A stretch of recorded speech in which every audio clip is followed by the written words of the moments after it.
OK, now let's head back to our political editor, Christopher Hope, who has been at the 9/11 memorial service at the US Embassy in central London. Christopher.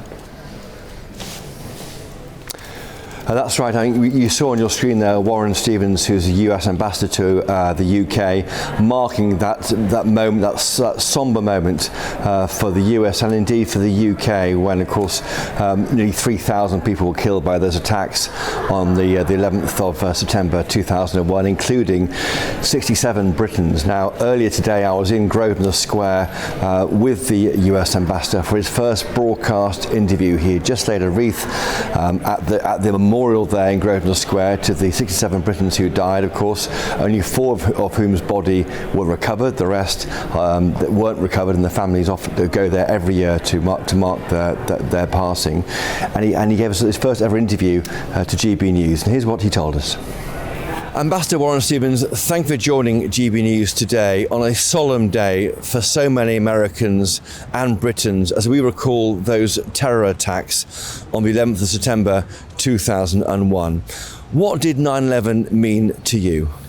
Well, I think everyone who was alive then remembers where they were on 9/11,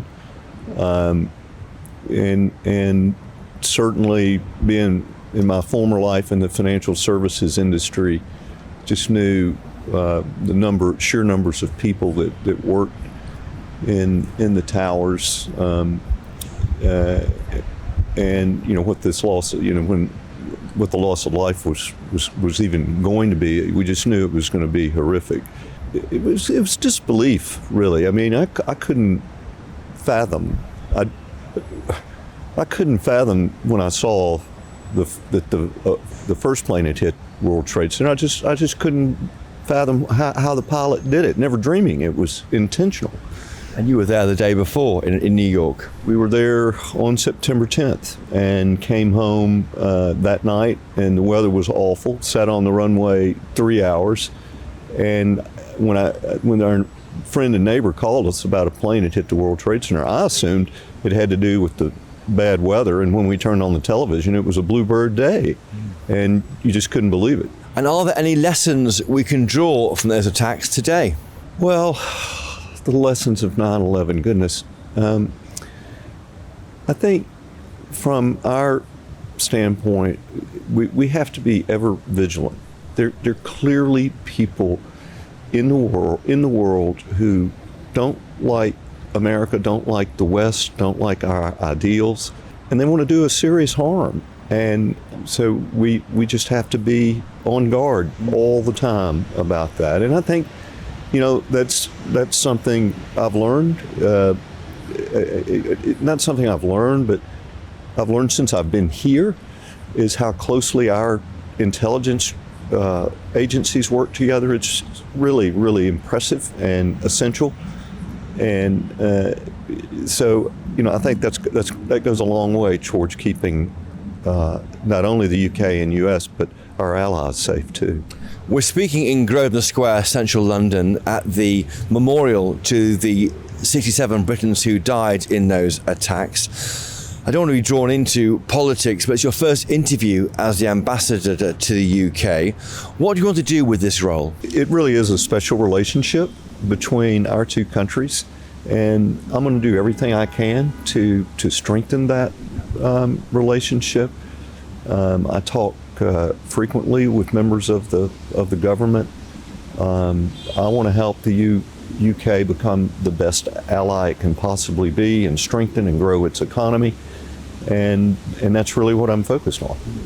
Britons are shocked here by the senseless killing of the political influencer Charlie Kirk. What should the response be? Should the political rhetoric be dialed down, both in the US and in the UK? I think the political rhetoric ought to be dialed down everywhere.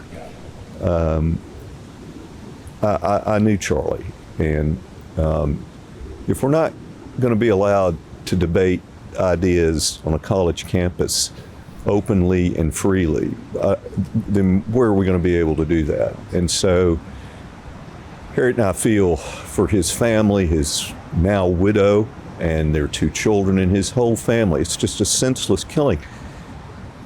And it will not stifle free speech. Someone else will pick up that mantle. That's just essential. It's an essential right in both of our countries. Are there any lessons we can learn in the UK about the importance of freedom of speech, that it should be protected? There's been people arrested, of course, in the UK for messages left on social media. We're concerned about that,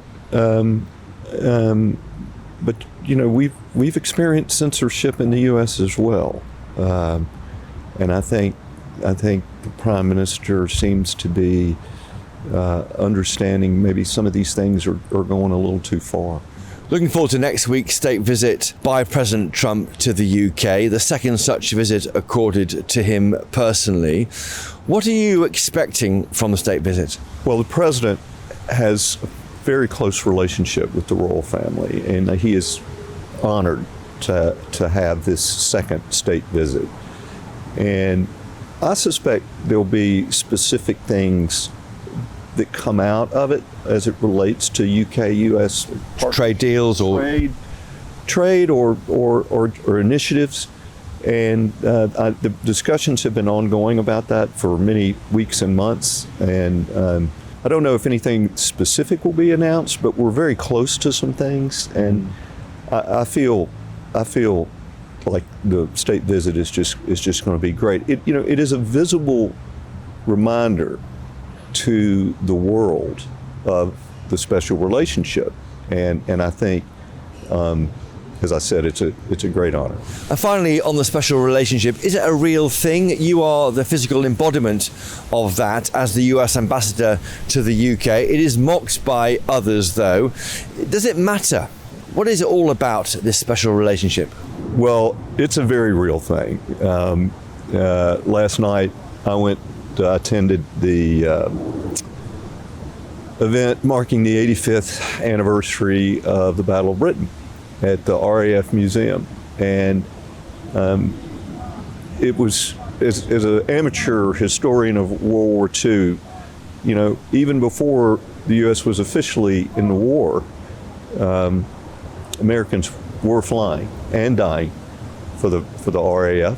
And people from other countries were too. So there is no relationship like this. I mean, we like to say France was our first ally, which is true, but the UK is our most important ally, and that's still the case. Ambassador Warren Stevens, thank you for joining us today on GB News. Thank you. Warren Stevens there, the ambassador, the newly arrived ambassador here to the UK from Washington, in his first broadcast interview and giving it to GB News. Now, we heard there he talked about the political rhetoric should be dialed down after the senseless killing of Charlie Kirk. He said he feels for Charlie Kirk's widow. He's concerned about censorship in the UK, but he thinks that Keir Starmer, our Prime Minister, understands it has gone a bit too far and thinks it will be brought back. And also, just looking forward into next week's state visit here, the second one by Donald Trump. He says he's not sure that specific trade deals will be signed, but he says it'll be a big moment, I think, for the UK-US special relationship, and he was, of course, singing that to the rooftops. Well, Christopher Hope, thank you very much for bringing us that. A GB News exclusive, the first interview with the US ambassador, the new US ambassador here in London. Yeah, okay, on a fairly seismic political news day.